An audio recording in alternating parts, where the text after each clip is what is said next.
ॐ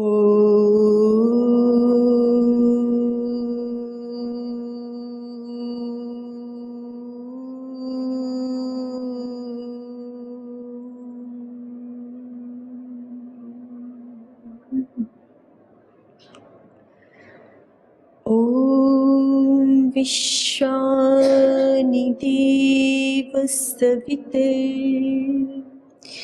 दुरितानि परासुव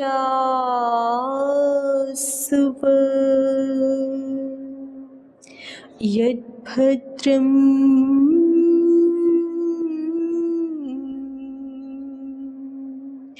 तन्न आस्तुव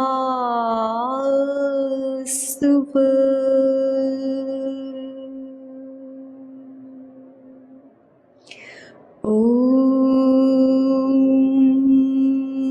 मानो भद्राः क्रतवो यन्तु विश्वतो दग्धासो अपरीतास उद्भिदः देवानो यथा वेदसामसद्वृद्धि असन्नप्रायुवो रक्षितारो दिवे दिवे असन्नप्रायुवो रक्षितारो दिवे दिवे असन्नप्रायुवो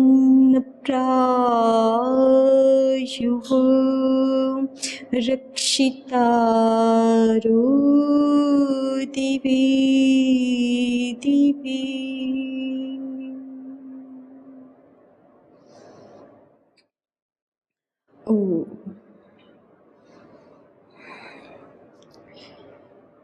महर्षि दयानंद जी द्वारा विरचित व्यवहार भानु इस ग्रंथ में सर्वप्रथम यही जिज्ञासा प्रकट की गई है कि कैसे पुरुष पढ़ाने और शिक्षा करने हारे होने चाहिए। तो उसके उत्तर में महर्षि दयानंद जी ने महाभारत के उद्योग पर्व में विदुर प्रजागर नामक एक प्रकरण है, उसके 33वें अध्याय से कुछ श्लोक उद्धृत किए हैं कि वहाँ एक चर्चा हुई है कि कैसे व्यक्तियों कौन पंडित होते हैं, कौन विद्वान होते हैं और कौन दूसरों को अन्यों को शिक्षा करने के लिए योग्य होते हैं। तो उसको प्रथम श्लोक हमने देखा था, आत्मज्ञानम समारंभस तितिक्षा धर्म नित्यता यमर्थानापकर्षन्ति स वै पंडित लक्षणम। आत्मज्ञानम समारंभः, एक बार दोहरा लीजिए, आत्मज्ञानम समारंभस तितिक्षा धर्मनित्यता यमर्थानापकर्षन्ति। यम अर्था नापकर्षन्ति स वै पंडित लक्षणम। तो इस प्रथम श्लोक में 5 ऐसे गुणों की ओर ध्यान आकृष्ट किया गया कि जो गुण शिक्षा करने वालों में, पढ़ाने वाले आचार्य गणों में होने चाहिए। आत्मज्ञानम समारंभः, आत्मज्ञान अर्थात स्वयं का, परमात्मा का, जीवात्मा का, परमात्मा का जो यथार्थ ज्ञान रखने वाले हों। और समारंभः, समारंभः अर्थात जो नित्य उद्योगशील हो। आरंभ कहते हैं यत्न करने को, अर्थात जो नित्य यत्नशील हो, नित्य उद्योग करने वाले हो। तितिक्षा धर्म नित्यता, तितिक्षा का अर्थ होता है सहन करना, जो सुख दुख आदियों का, हर्ष शोक आदियों का सहन करने वाले हो, अर्थात तपशील हो। क्योंकि तप की भी हमारे शास्त्रों में यही परिभाषा दी गई है। तप किसको कहते हैं? तो तपो द्वंद्व सहनम। द्वंद्वों को, दो दो के जोड़े में आते हैं ना, जो सुख आता है संसार में तो उसके साथ सिक्के के दूसरे पहलू की तरह दुख भी आता है। इसी तरह से कभी हर्ष होता है तो कभी शोक की स्थितियाँ भी आती हैं। कभी अनुकूलताएं संसार में आती हैं तो प्रतिकूलताएं भी आती हैं संसार में। संसार में कभी ऐसा नहीं होता कि एक ही पक्ष आएगा, है ना। गर्मी है तो सर्दी भी होती है, इसी तरह से छाया है तो धूप भी होती है। तो दो दो के पक्ष में ये द्वंद्व कहे जाते हैं। द्वंद्व का शाब्दिक अर्थ है ही दो का जोड़ा, द्वयोर भावः। दो दो के जोड़े में जो होने वाले होते हैं, चाहे वो सुख दुख हो मानसिक स्तर पर, चाहे वो शारीरिक स्तर पर सुख दुख हो, या फिर शारीरिक स्तर पर सुख दुख के उदाहरण जैसे क्षुधा पिपाशा, शीत उष्ण, ये शरीर के स्तर पर होने वाले द्वंद्व हैं। और मन के स्तर पर तो हर्ष शोक होते हैं, मन के स्तर पर सुख दुख होते हैं, मान अपमान मन से ही महसूस किए जाते हैं। तो ये सारे के सारे द्वंद्व, क्षुधा पिपाशा शीतोष्ण, ये जो द्वंद्व हैं, इन सबको प्रसन्नता पूर्वक अभिभूत करना, अर्थात इनसे बाधा ना बनाना, ये हमारे कर्तव्य कर्म में बाधा ना डाल सकें। जो हमारा मार्ग है उसमें हम निरंतर चलते जाएं। वेद भगवान भी ऐसा कहते हैं। एक उदाहरण के रूप में है, जैसे कि हम ऐसा ना समझते रहें कि अभी तो बहुत गर्मी है, फिर जब मौसम अच्छा हो जाएगा तो कुछ करेंगे। फिर अभी तो बहुत सर्दी है ना, बहुत सर्दी में भी लोग बाहर नहीं निकलते कि अभी तो बहुत सर्दी है, फिर जब सर्दी नहीं होगी तब जो करना है वो कार्य तब कर लेंगे। तो वेद भगवान कहते कि नहीं, सारी ही ऋतु रमणीय हैं और सारी ही आवश्यक हैं हमारे जीवन के लिए। वसंत इन्नूरन्त्यः ग्रीष्म इन्नूरन्त्यः, ये वेद भगवान का वचन है। जीवन के कितने सामान्य पक्षों के बारे में भी हमें उद्बोधन प्राप्त हो जाता है शास्त्रों से। तो इसी को विशेष करके यहाँ पर भी ध्यान दिलाया है कि तितिक्षा भी एक ऐसा गुण है जो आचार्य में, विद्या प्रदान करने वाले पुरुषों में होना ही चाहिए।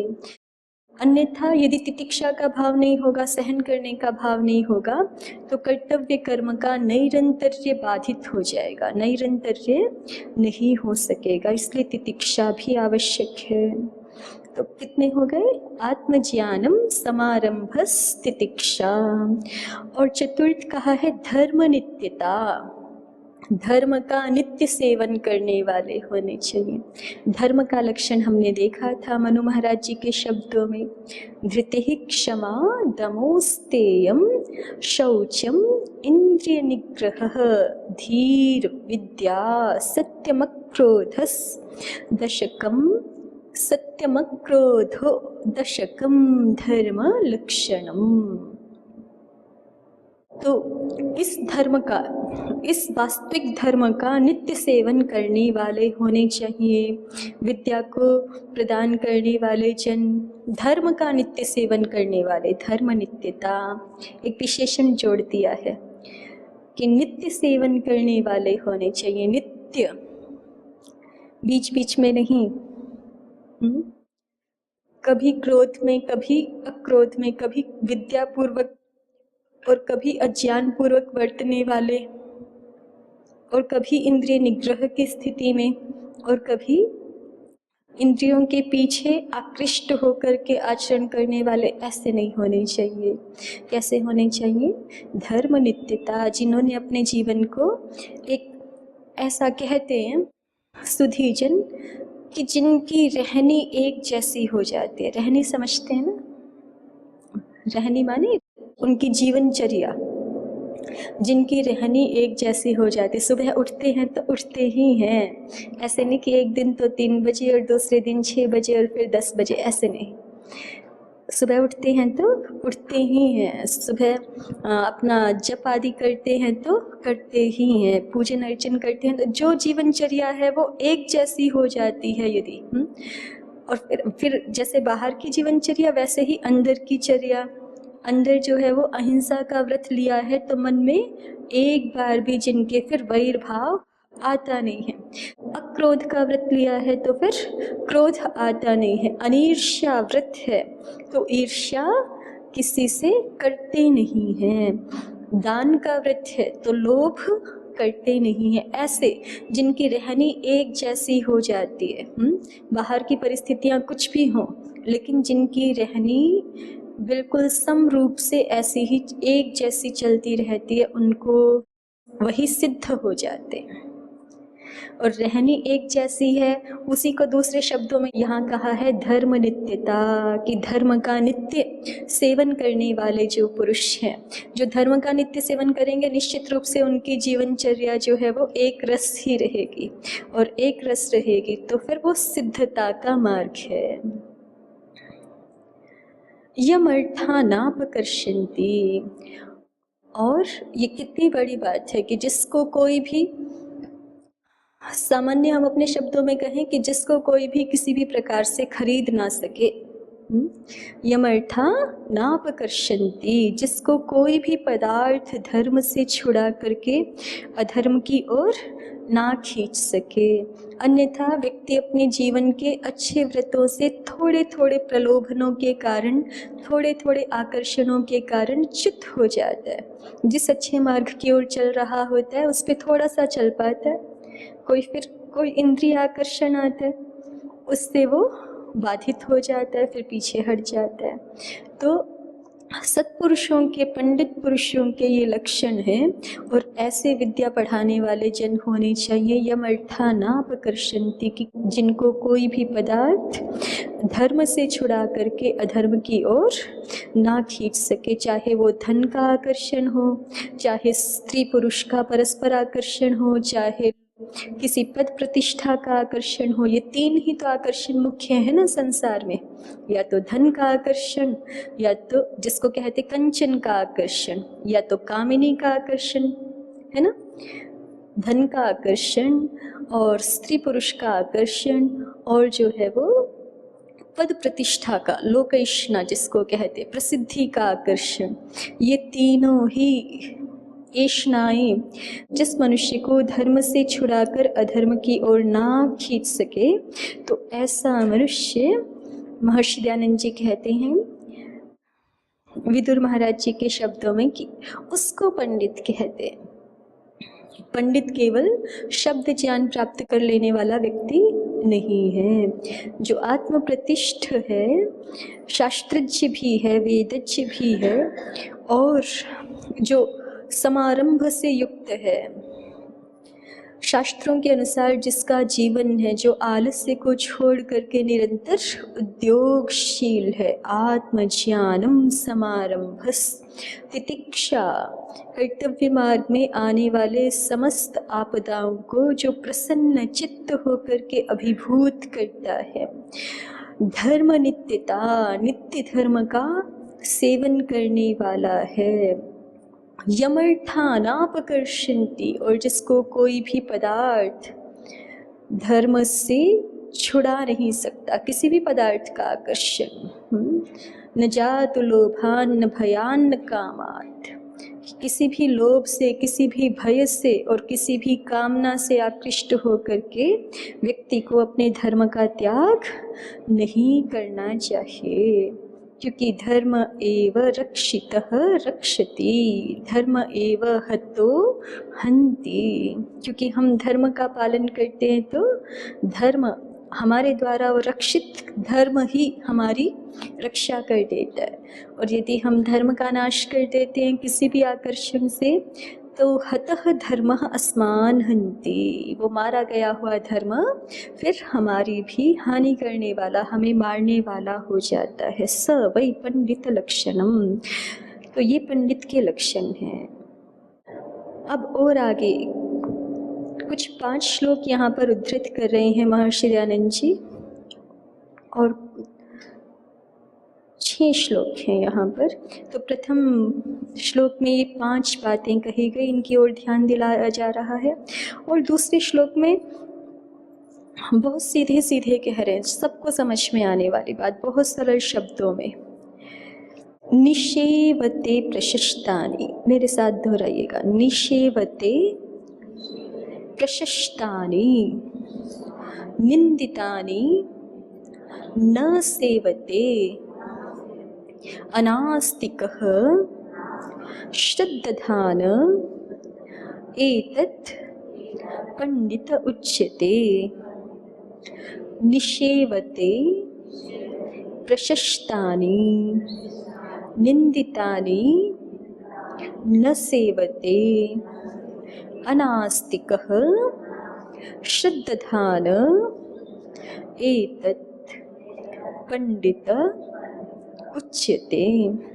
तो देखो संस्कृत भाषा बिल्कुल कठिन तो नहीं है, आपको भी समझ आएगा। देखिए, निंदितानि न सेवते, क्या अर्थ हो गया? निंदितानि, निंदित कर्मों को, न सेवते, जो नहीं सेवन करता है ना? सरल है ना? निंदितानि न सेवते, जो निंदित कर्मों का सेवन नहीं करता है। और निषेवते प्रशस्तानि, प्रशस्तानि अर्थात प्रशस्त कर्मों को, अच्छे कर्मों को, निषेवते, नी का मतलब हो गया निरंतर, जिससे सेवते सेवन करता है, अच्छे कर्मों को जो निरंतरता के साथ सेवन करता है।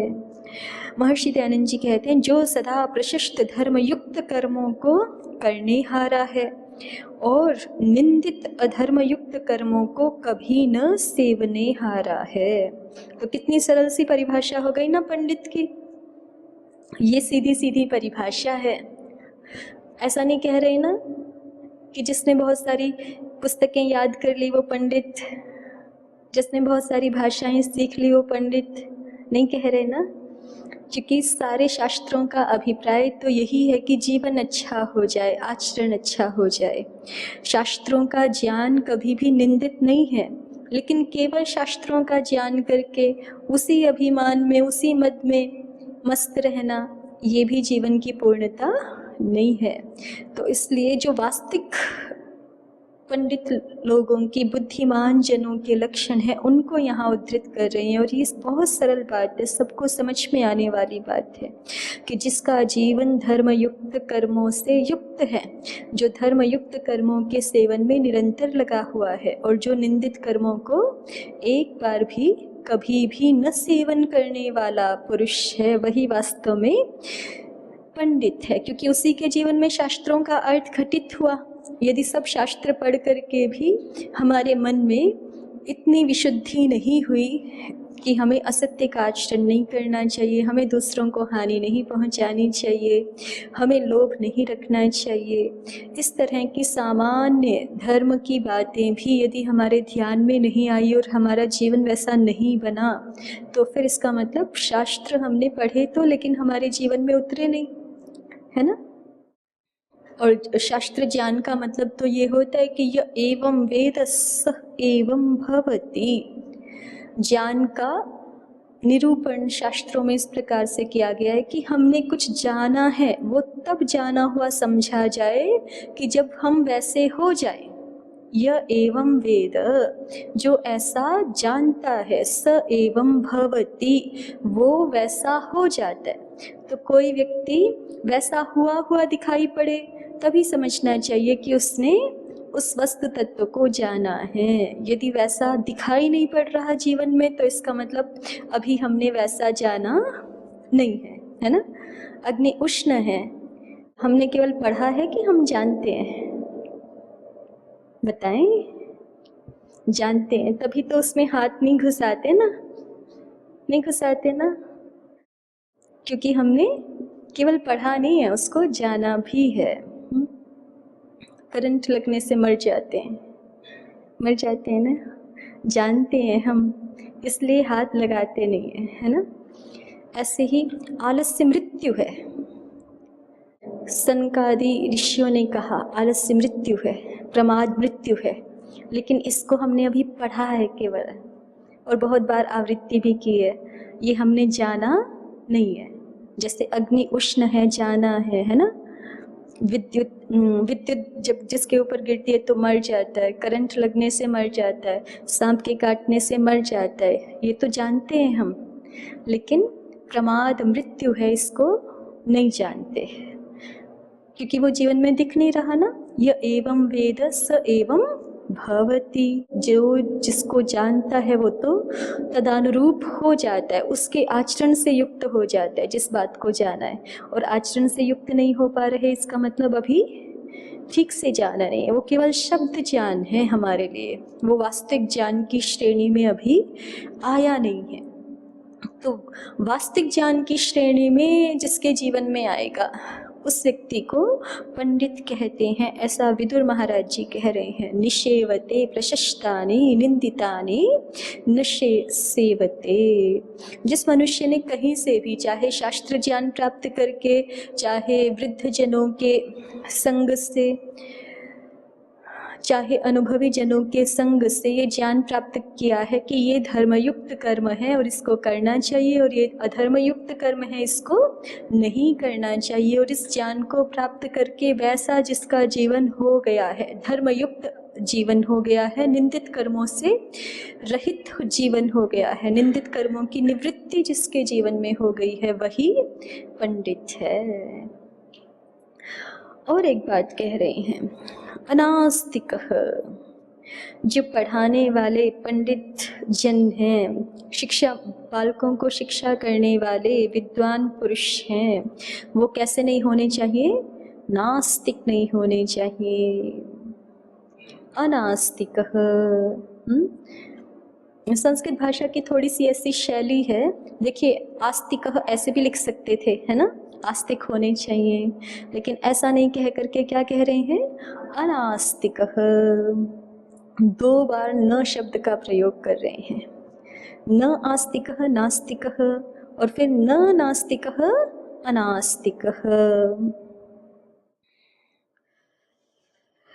तो जब इस तरह का प्रयोग किया जाता है ना, तो उसका मतलब होता है अवश्य आस्तिक, ये अर्थ निकलता है। अवश्य आस्तिक ही होने चाहिए, अनास्तिक होने चाहिए माने नास्तिक नहीं होने चाहिए, ये तो ठीक है, लेकिन केवल इतना ही अर्थ नहीं है। क्या अर्थ है? अवश्य वे आस्तिक ही पुरुष होने चाहिए जो बालकों को शिक्षा प्रदान करें। आस्तिक होने चाहिए अर्थात आस्तिक किसको कहते हैं? तो पाणिनि महर्षि जी की दृष्टि से देखा जाए तो ये शब्द अस्ति नास्ति तिष्ठम मतिः, इस सूत्र के अनुसार आस्तिक शब्द संपन्न होता है, और उसका अर्थ होता है अस्ति इति मतिर्यस्य स आस्तिकः। अस्ति इति मतिर्यस्य स आस्तिकः। अस्ति है, ऐसी बुद्धि जिसकी होती है वो आस्तिक कहलाता है। किसके विषय में है ये बुद्धि होनी चाहिए? तो महर्षि दयानंद जी और शास्त्रकार भी इसको स्पष्ट करते हैं कि ईश्वर है, आत्मा है, धर्म है, वेद है, पुनर्जन्म है, ऐसी जिनकी बुद्धि है वो आस्तिक कहलाते हैं। जो ईश्वर को मानते हैं, पुनर्जन्म को मानते हैं, वेद आदि सत्य शास्त्रों को स्वीकार करते हैं, धर्म को स्वीकार करते हैं, वो आस्तिक जन कहलाते हैं। तो जो विद्या प्रदान करने वाले पुरुष हैं, विद्या प्रदान करने वाले आचार्यगण हैं, वो कभी भी ईश्वर, वेद और धर्म के विरोधी नहीं होने चाहिए, क्योंकि यदि वो ऐसे होंगे तो फिर बालकों को भी दिशाहीन कर देंगे। अभी आज के जो शिक्षक गण हैं उनकी ये भी एक विशेष समस्या है, प्रायः करके नास्तिक हैं, प्रायः करके उनका केवल सांसारिकता में ही पूर्ण अभिनिवेश है, सांसारिकता में ही पूर्णतः रचे बसे हुए होते हैं, ना वो स्वयं किसी भी प्रकार से धर्म अध्यात्म से जुड़े हुए होते, और जब वो स्वयं नहीं जानते होते तो बालकों में उन तत्वों को, धर्म को, अध्यात्म को कैसे संप्रेषित कर सकते हैं, बालकों के हृदय में कैसे उसका प्रवेश करा सकते हैं। तो इसलिए मना किया विदुर महाराज जी ने कि विद्या पढ़ाने वाले व्यक्ति कभी भी नास्तिक तो होने ही नहीं चाहिए, क्योंकि नास्तिकों का संग करेंगे तो बालक तो बहुत कोमल बुद्धि वाले, कोमल चित्त वाले होते हैं, और उन पर बाल्यावस्था में जो संस्कार पड़ते हैं वो सबसे अधिक प्रभावी होते हैं। तो बाल्यावस्था में यही यदि नास्तिकता का संस्कार हो जाएगा तो फिर आगे उस संस्कार को ठीक करना बहुत बहुत दुष्कर कार्य हो जाएगा। तो इसलिए विशेषतः ध्यान देने की बात है कि शिक्षा प्रदान करने वाले विद्वज्जन अनास्तिक होने चाहिए। अनास्तिक होने चाहिए अर्थात ईश्वर, वेद और धर्म के विरोधी कदापि नहीं होने चाहिए। फिर कैसे होने चाहिए? तो अग्रिम शब्द कहा श्रद्धान, श्रद्धा युक्त होने चाहिए। श्रद्धान, श्रद्धान माने श्रद्धा युक्त होने चाहिए। श्रद्धा युक्त होने चाहिए अर्थात परमात्मा में, सत्य विद्याओं में और धर्म में जो अत्यंत दृढ़ विश्वासी हों, ऐसे होने चाहिए। एतत् पंडित उच्यते, इसको पंडित कहते हैं।